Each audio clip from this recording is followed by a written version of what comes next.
স্বাধীনতার সুদীর্ঘ বছর অতিক্রান্ত হলেও বরাক উপত্যকার প্রবেশদ্বার হিসেবে পরিচিত কাটিগড়া সমষ্টির দিগরখাল, কালাইনছড়া চা বাগান এবং তার আশপাশের বেশ কয়েকটি গ্রাম ও বাগান এলাকায় আজ অবধি পৌঁছয়নি উন্নয়ন। গ্রামবাসীদের অভিযোগ, উন্নয়নের স্বপ্ন দেখিয়ে নানা প্রকল্পের উদ্বোধন হলেও সেগুলো বাস্তবে মাঝপথেই থেমে যায়। ফলে এলাকাবাসী এখনও মৌলিক সুবিধা, বিশুদ্ধ পানীয় জল, স্বাস্থ্য পরিষেবা, উন্নত শিক্ষা ও ভালো রাস্তাঘাট থেকে বঞ্চিত। এমনকি এলাকার অধিকাংশ মানুষ এখনও স্থায়ী রোজগারের জন্য কোনো সঠিক কর্মসংস্থান পাননি। এলাকাবাসীর দীর্ঘদিনের দাবি থাকা সত্ত্বেও আজ অবধি এখানে একটা পুলিশ আউটপোস্ট স্থাপন করা হয়নি। এর ফলে সামাজিক অপরাধমূলক কার্যকলাপ ক্রমেই বেড়ে চলেছে। উপরন্তু ক্রেইগ পার্ক বা কালাইনছড়া সংযোগকারী একমাত্র ঝুলন পুলটি কয়েক বছর আগেই ভেঙে পড়ে, কিন্তু এখনও পর্যন্ত তার পুনর্নির্মাণের কোনো ব্যবস্থা হয়নি। বারবার স্থানীয় বিধায়ক প্রশাসনের কাছে দাবি জানিয়েও কোনো ফল মেলেনি। গ্রামের রাস্তাগুলোর মধ্যে অধিকাংশই চলাচলের অযোগ্য। পানীয় জল প্রকল্প থাকলেও বাস্তবে সেখানে জল নেই। উন্নয়নের জন্য গ্রামবাসীরা বারবার স্থানীয় মন্ত্রী বিধায়কদের কাছে আবেদন জানিয়েছেন, কিন্তু তাতেও কোনো সুরাহা হয়নি। অবশেষে এলাকাবাসীরা উন্নয়নের দাবিতে জনকল্যাণ সংস্থা নামক এক স্বেচ্ছাসেবী সংগঠনের মাধ্যমে মুখ্যমন্ত্রী ডক্টর হিমন্ত বিশ্ব শর্মার নিকট একটি স্মারকলিপি প্রদান করেন। এছাড়াও তারা মুখ্যমন্ত্রীর সামনে সরাসরি তাদের সমস্যাগুলি তুলে ধরার জন্য মাত্র 5 মিনিটের সাক্ষাতের আবেদন জানিয়েছেন। পশ্চিম কাটিগড়া জনকল্যাণ সেবা সংস্থার ক্লাবের তরফ থেকে আজকে আমরা এই আমাদের বাগানের যেগুলো সমস্যা আছে, এই সমস্যা আমরা প্রায় সময় মিডিয়ার সামনে আমরা তুলিয়া ধরছি। ধরার পরে আজ পর্যন্ত আমরা এই ব্যাপারে না কোনো প্রতিনিধি আমরা কোনো কিছু আমরা এই সাড়া দিছে না, কেউ আইয়া আমরা একটা বুঝ পরামর্শ কোনো ধরনের আমরা এখানে মিলামিশিও করছে না, এর গুরুত্ব দিছে না। এর কারণে আজকে আমরা চাইছি যে আমরা মিডিয়ার সামনে আজকে আমরা যে গ্রামের সমস্যা যেগুলো আছে এইটা আমরা আসামিজ ভাষায় আমরা স্যারে একটা স্ক্রিপ্ট লেখছেন, ওই স্ক্রিপ্টে আমরা এরিয়া যেগুলো সমস্যা আছে এই সমস্যা এইটা যাতে আমাদের ডক্টর হিমন্ত বিশ্ব শর্মা স্যারের কাছে এবং আমাদের ডিস্ট্রিক্ট প্রেসিডেন্টের কাছে এবং আমার সার্কুল ম্যাজিস্ট্রেটের কাছে, কাটিগড়া সার্কুল ম্যাজিস্ট্রেট এবং আমাদের ডিসি মহোদয় যে আছে তারা যাতে সবে এই জিনিসটা সবের কাছে যাও। আর এই জিনিসটা যে দেখবা যে আমাদের যে টি গার্ডেনের যেগুলো সমস্যা আছে, আমরা কয়েকটা গাঁও মিলিয়ে এখানে আমরা একটা যে সমালোচনা করছি বা এই ব্যাপারে আমরা চিন্তাধারা করছি যে দেখাতে সারে আমরা এখন শুনাইবা এই স্ক্রিপ্টটা, আর যতজনে শুনবা সবে একটু শেয়ার করবা।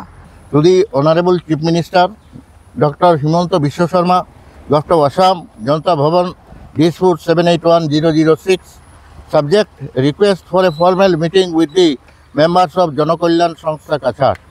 Respected sir, আমি কাছাড় জিলাৰ কাটিগড়া বিধানসভা এলেকাৰ জনকল্যাণ সংস্থাৰ সদস্য সকলোৱে শ্ৰদ্ধাপূৰ্বক আপোনাক নমস্কাৰ আৰু অভিনন্দন জনালোঁ।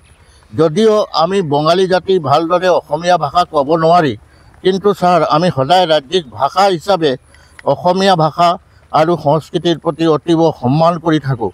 আনফালে অসমীয়া সংস্কৃতি আৰু বঙালী সংস্কৃতিৰ মাজত এটা মিল আছে বুলি ভাবোঁ। সেইকাৰণে অসমীয়া ভাষাত এই পত্ৰটো লিখিবলৈ আগবঢ়াইছোঁ। এতে যদি ভুল ত্ৰুটি হয় তেতিয়া আপুনি নিজ গুণে ক্ষমা দিব আৰু আমি আগতেই ক্ষমা বিচাৰিছোঁ। আজি আমাৰ দেশ বিশ্বৰ শক্তিশালী দেশৰ লগত যুক্ত হৈছে। আমাৰ ৰাজ্য আপোনাৰ হাত ধৰি ভাৰতবৰ্ষৰ শ্ৰেষ্ঠ তালিকাত নথিভুক্ত হৈছে। সেইকাৰণে আমাৰ গাঁওখন শক্তিশালী আৰু আত্মনিৰ্ভৰ হৈ উঠুক। আমি আজি কেইটামান এই অঞ্চলৰ মৌলিক সমস্যা আৰু সাৰ্বিক উন্নয়নৰ কাৰণে আপোনাৰ সন্মুখত বহি আলোচনা কৰিবৰ কাৰণে আপোনাৰ অনুমতি প্ৰাৰ্থনা কৰিছোঁ। মহাশয়, আমাৰ এই গাঁওখনৰ নাম দিগৰখাল কালাইনছড়া, যিটো বৰাক উপত্যকাৰ প্ৰৱেশদ্বাৰ বুলি কোৱা হয়। এই গাঁওখন 3টা চাহ বাগিচা আৰু কেইটামান সৰু সৰু গাঁৱৰ সংমিশ্ৰণ। ইয়াত বেলেগ বেলেগ সম্প্ৰদায়ৰ মানুহ একেলগত শান্তিপূৰ্ণভাৱে বসবাস কৰি থাকে, যেমন অসমীয়া, বঙালী, চাহ জনগোষ্ঠী, কাৰ্বি, খাচী, বিহাৰী ইত্যাদি। এই গাঁওখনৰ শতকৰা 90% মানুহ দিনমজুৰ আৰু শতকৰা 95% হিন্দু সম্প্ৰদায়ভুক্ত।